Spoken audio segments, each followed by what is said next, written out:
Test 15. You will hear a number of different recordings, and you will have to answer questions on what you hear.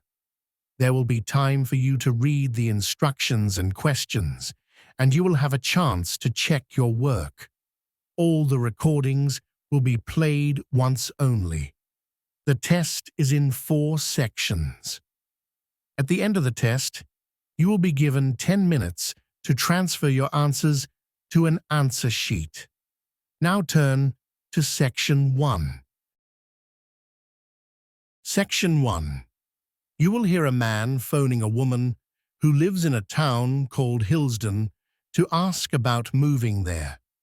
First, you have some time to look at questions 1 to 5.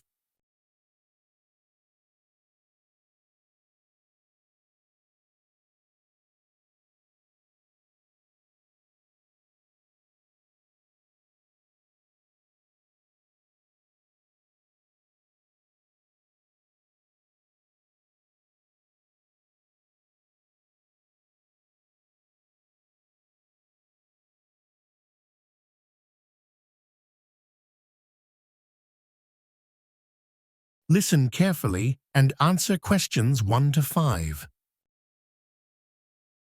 Hello, this is Emma. Hi Emma, this is Jack Turner. Sarah Williams gave me your number. She said you might be able to give me some advice about moving to Hillsden. Oh yes, Sarah told me you'd be in touch. What would you like to know? Well, first of all, where's a good area to live? I'd recommend Riverside. It's a lovely district, not too expensive, and it's close to the park. That sounds promising.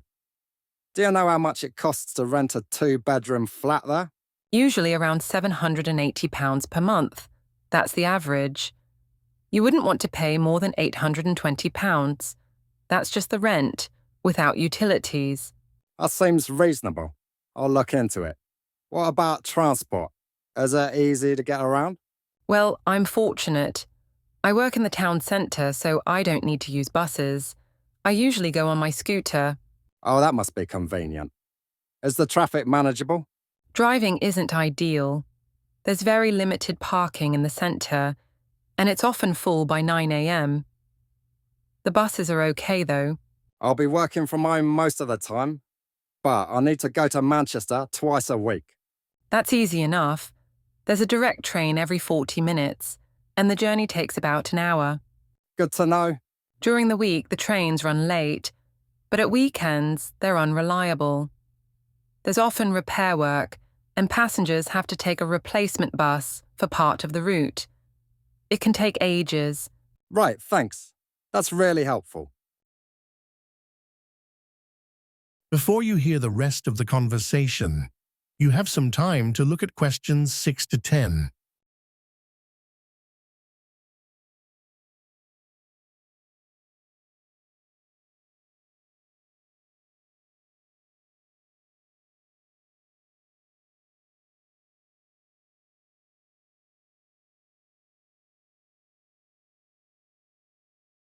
Now listen and answer questions 6 to 10.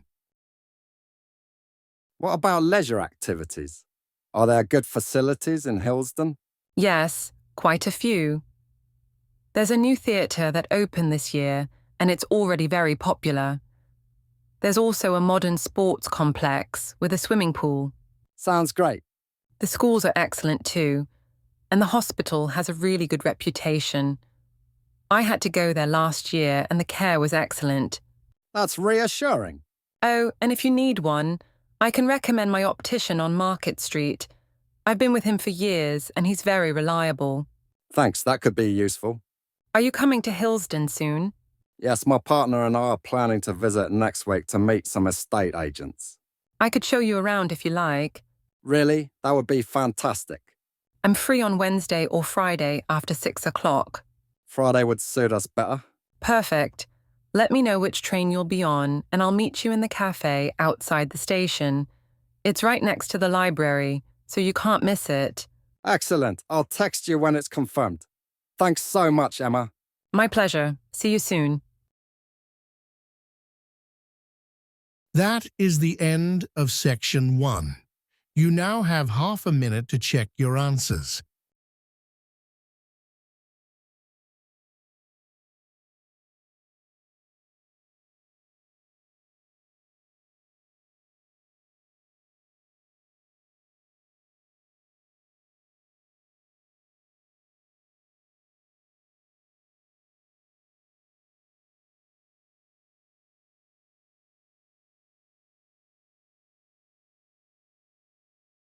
Section 2. You will hear a speaker giving advice on different leisure activities people can do to stay healthy. First, you have some time to look at questions 11 to 16.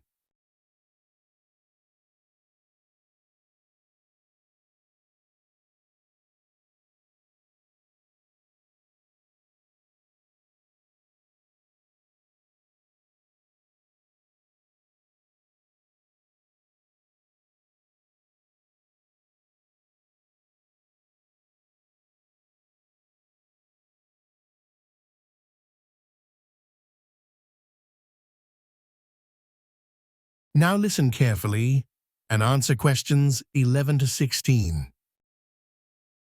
So, if you are still searching for an activity that suits you, let me share a few ideas that might help you choose the right one.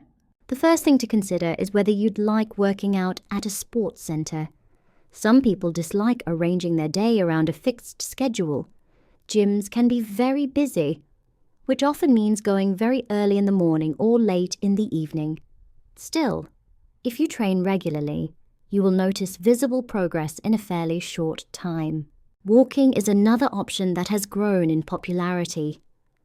What makes it appealing is that everyone can do it, no matter their fitness level. Even if you can only manage a short distance at first, you can gradually build up. It doesn't cost anything, but make sure you wear comfortable shoes to protect your feet. Rowing is also excellent for fitness. Many people like that. You can do it indoors with special machines at any time of year. However, not everyone finds it exciting, and it may feel repetitive if you prefer variety. Hiking is almost as common as cycling these days. Besides improving strength, many people enjoy the chance to be outdoors, exploring the countryside or nature trails. Of course, you need the right conditions because it is unpleasant to go out in heavy rain or strong winds. Pilates is worth trying if you want to combine mental focus with physical strength. With a skilled teacher, there is less risk of straining yourself compared with some vigorous sports. But don't expect it to be simple. It can be quite demanding, especially for those who aren't flexible. Finally, having a coach to guide you is another effective way to begin. It can be expensive, but a professional can motivate you and push you towards your targets. Just be sure the coach has proper training, otherwise you might end up injuring yourself. Before you hear the rest of the talk, you have some time to look at questions 17 to 20.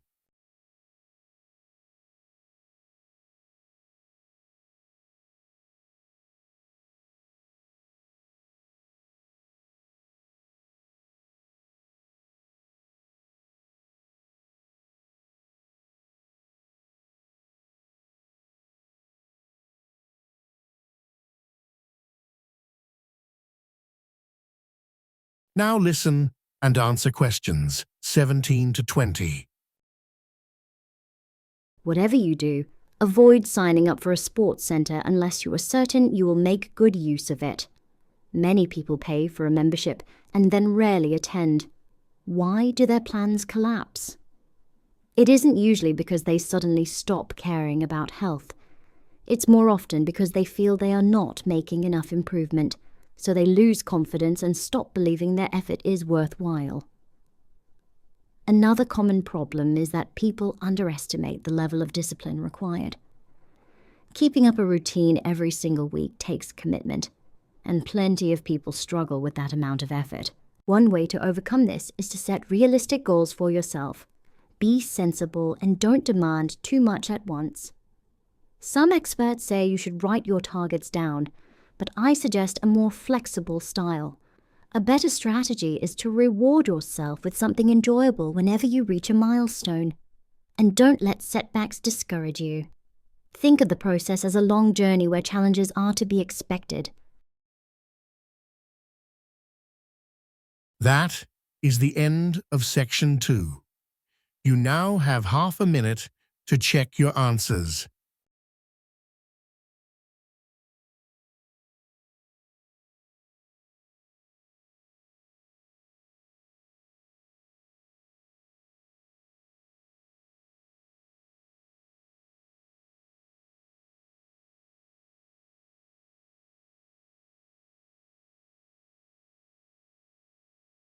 Section 3. You will hear a biology student called Anna discussing her project on using seaweed as a source of material for packaging with her tutor. First, you have some time to look at questions 21 to 24.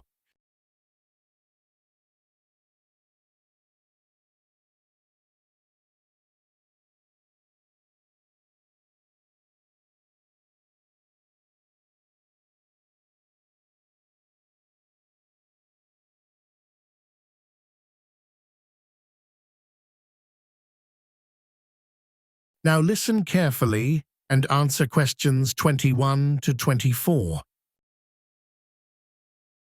So, Anna, you wanted to talk about your project on seaweed packaging? Yes, that's right. I've been investigating how seaweed can be turned into a sustainable material for wrapping food and other products. Interesting choice. What made you decide on that? Well, I've always been keen on environmental issues, but actually, the idea first came to me when I was visiting an aquarium on holiday in Japan. I saw a display showing how people there have used seaweed for centuries. It really stuck in my mind. So that gave you the initial spark. Exactly. And later, I read a fascinating article about a research center in California that develops new uses for algae. That pushed me to explore the topic further. Now, you also had to carry out some practical work, didn't you? Yes, at first, I wasn't sure how to design it. I thought about testing one single type of seaweed on different packaging methods. Right, keeping the material constant but changing the process. Yes, but in the end, I decided to use a variety of seaweed species and test them on a couple of different products, things like fruit and baked goods. With just one treatment method? No, several approaches, some natural, some chemical, so that I could compare the results. I see. And how did that go?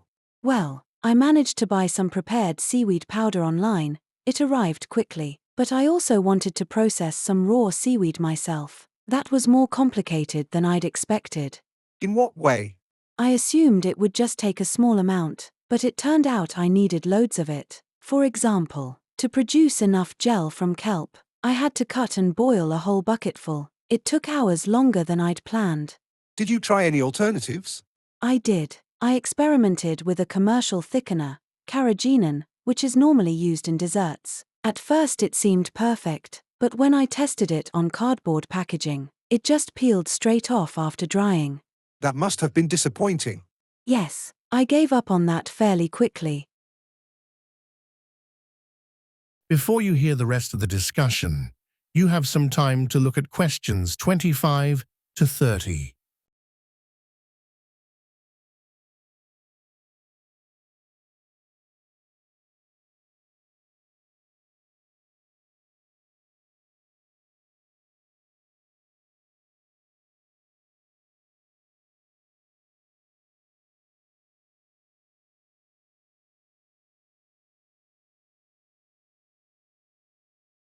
Now listen and answer questions 25 to 30. So, what specific seaweed species did you investigate? Well, the first one was spirulina. It produced a really vivid green film. It looked amazing, but unfortunately, the color faded almost immediately after a few days. That's a pity. Then I tried kelp. I'd expected a firm sheet, but instead it just turned soft and flimsy, which wasn't ideal for wrapping.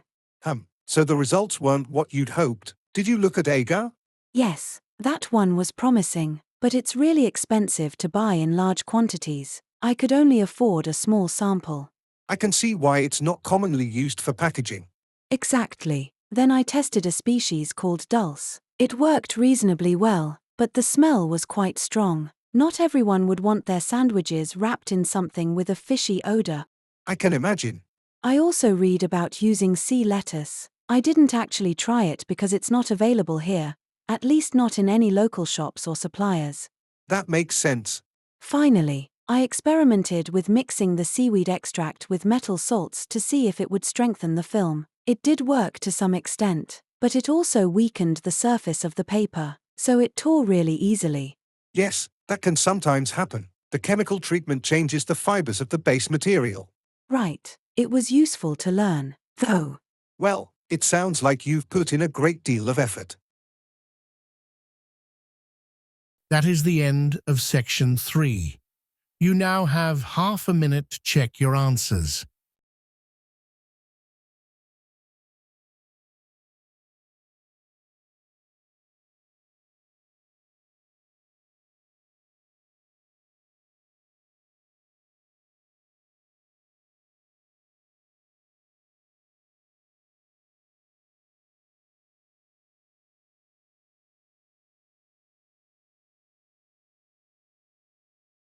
Section 4. You will hear a lecture in a biology class about an animal called the frill-necked lizard that lives in Australia. First, you have some time to look at questions 31 to 40.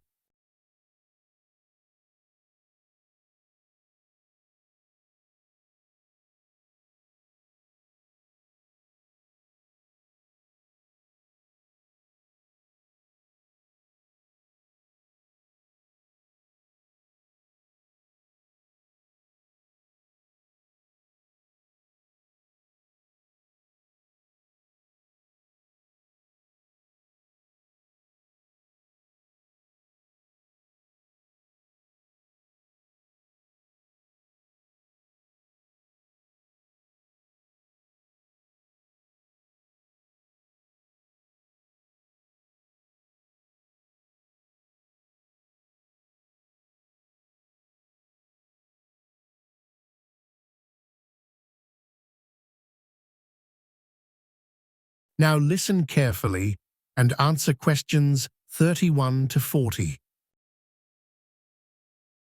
Last week we examined reptiles such as turtles and snakes. Today I'd like to focus on another reptile, the lizard, and in particular a species called Chlamydosaurus kingi, more commonly known as the frill-necked lizard. This animal is famous for the large frill of skin around its neck, which it can spread out when threatened or excited. Frill-necked lizards are mostly found in northern Australia, where they are relatively common. Unlike European lizards, which are usually small, green, and very fast, frill-necked lizards are brown or grey in colour. What makes them especially striking is the bright orange or yellow colour on the inside of their frill, which contrasts sharply with the duller shades on the rest of their body.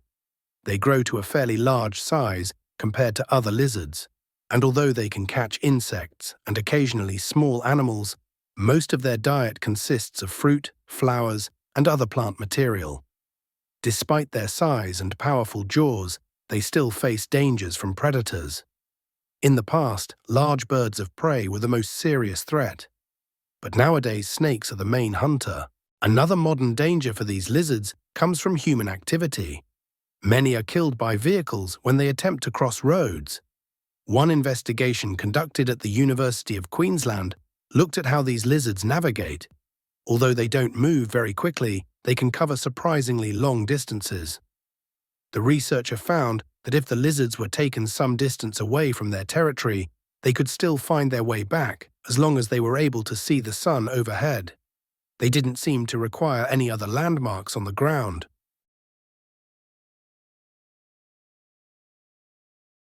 Studies of frill-necked lizards in the wild have also revealed unusual mating behavior. Unlike many reptiles, they appear to be largely monogamous, often staying with the same mate for several years. The male and female spend extended periods of time together, both before and after the hatching of their offspring. Why might this be? One possible explanation is that it helps protect the young. If both parents are present, the survival chances of the offspring should be higher. However, observers have noted that once the young emerge, they have very little contact with their parents, so there is little support for this idea.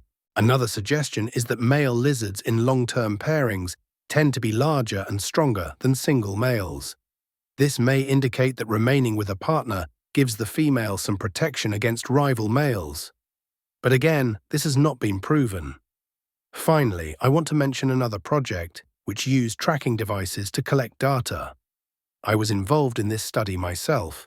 We caught several lizards in the wild and attached tiny GPS units to their tails before releasing them. Over a period of 2 weeks, the system recorded their locations and even counted the number of steps they took. One unexpected finding was that the lizards met each other far less often than anticipated. They seemed to be actively avoiding contact. Why might this be? We cannot be certain, but one theory is that males often fight and can cause serious wounds to one another, so keeping apart may help prevent injuries. However, much more evidence is needed before we can confirm this. That is the end of Section 4. You now have half a minute to check your answers.